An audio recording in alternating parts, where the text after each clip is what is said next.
ng pagkatawag sa inyo ng Diyos.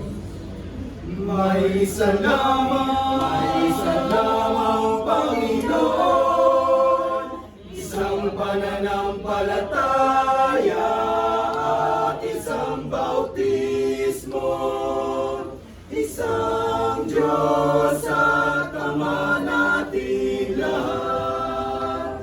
Siya'y higit sa lahat at